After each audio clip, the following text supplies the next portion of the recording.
Mission Impossible: The Final Reckoning, the explosive eighth installment and widely marketed series finale in the Ethan Hunt saga. Let's break down the crazy twists, the jaw-dropping stunts, and exactly how Ethan and the team saved the world one last time. So we pick up 2 months after Dead Reckoning Part 1, and things are absolutely spiraling. A rogue artificial intelligence called the Entity has seized control of global nuclear systems, triggering worldwide chaos. It's built a cult following that worships Apocalypse as rebirth. Our hero, Ethan Hunt, is in hiding, but that doesn't last long. A self-destructing message from President Erica Sloan lands on his doorstep. Surrender the cruciform key he has, or face global nuclear fallout. Ethan refuses. He knows it's only part of a bigger puzzle. Ethan reaches out to his longtime pals Benji Dunn and Luther Stickle. Luther's off-grid in London, dying, but invents a guerrilla cyber weapon named the Poison Pill. If you insert the Entity's source code onto it, poof, it's trapped. Only problem, Gabriel is after that source code. To take on the mission, Ethan brings in Grace, now a full IMF agent and total badass. Paris, ex-Gabriel operative turned ally. Theo, a CIA agent working with the IMF. And they reconnect with former CIA analyst William Donlow, who is now living rough on St. Matthew Island. These new additions ramp up the chemistry and tension within the team. Gabriel, played by Esai Morales, is now acting solo. He makes a move to acquire the Poison Pill, a move which he knows will hurt Ethan in the deepest way. Before Ethan can get to Luther, Gabriel has already been and gone. Luther, being too weak and off guard, got the Poison Pill taken directly from under his nose. Ethan walks in on Luther, trapped behind a locked gate to his room, scrambling to disable a bomb which will certainly kill him. They look at each other, both knowing what was about to happen. Ethan does everything he can, but there's no way out for Luther. Gabriel knows Ethan. He knows that his comrades are all that matter to him. After a heartfelt goodbye, Ethan runs for the exit as the bomb goes off, killing Luther. Now holding the Poison Pill hostage, Gabriel wants the Podkova module, which is the AI source code hardware.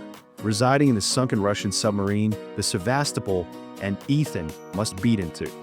First, our team treks to St. Matthew Island, a cold, remote base with a Cold War-era sonar array.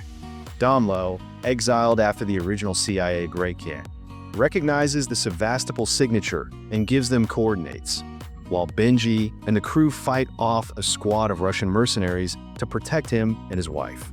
It's intense. Ethan then boards the USS George H.W. Bush aircraft carrier, preps for the dive.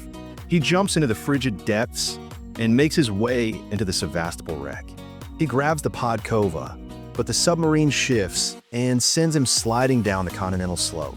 He surfaces, nearly killed and suffering decompression sickness. Grace turns into a field doctor, building an improvised recompression chamber to save him. Once revived, it's full throttle. Ethan and the team plan to merge the Podkova with the Poison Pill to trap the Entity, but Gabriel's one step ahead. Next stop, a fortified digital bunker in South Africa, nicknamed the Doomsday Vault, where the Entity plans to trigger nuclear strikes. When Ethan and the crew arrive, it's deserted, except for Gabriel. He's got a nuke set to go off in 20 minutes, demanding the Podkova is handed over to him. Kittredge shows up, pushing for US government control of the Entity. Things go sideways fast. Explosions, gunfire. Paris performs emergency surgery on a wounded Benji, caught in the crossfire, while Grace hacks systems to reboot and trap the AI. William Donlow heroically sacrifices himself to buy escape time, his ex-CIA skills coming full circle. As the chaos ensues, Gabriel escapes with the Podkova and heads for the skies.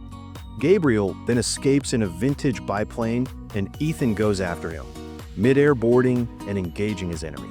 He breaks his arm retrieving the Poison Pill and fights Gabriel on the wing of the plane. It's an intense back and forth, a pure adrenaline-filled final battle. Gabriel parachutes, then smacks into the rudder mid-descent. If there was one man Ethan wasn't going to allow to get away, it was Gabriel. Ethan grabs a parachute mid-air, combining the Poison Pill and the Podkova Midfall. Grace, back in the bunker, finalizes the upload. The entity is trapped for good.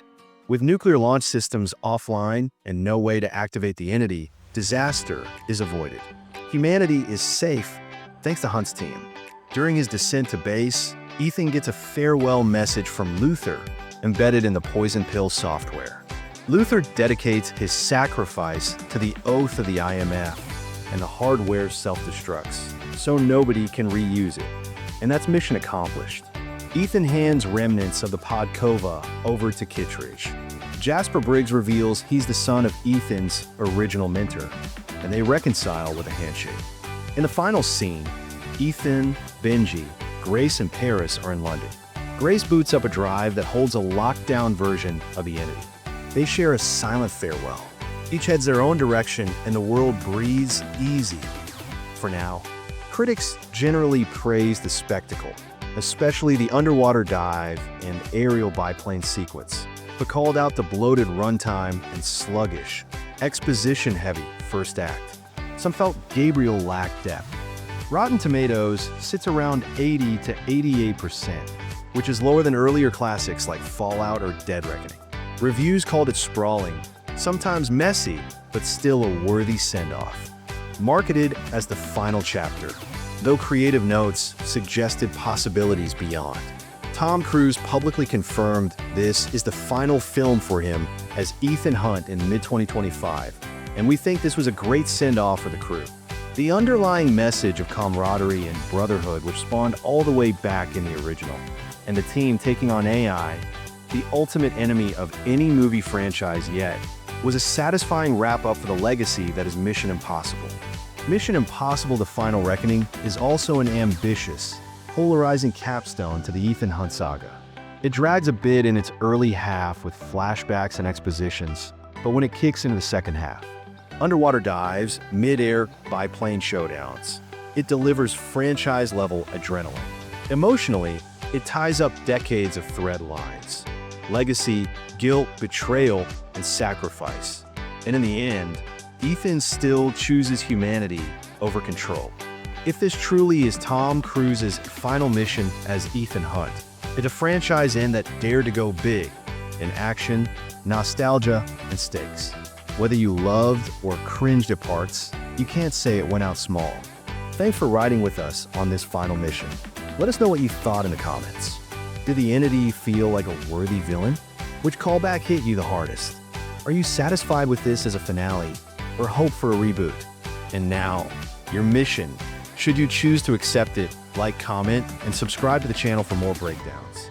And hit that notification bell so you never miss a video. Check out our other videos too, recaps, endings explained, and much, much more.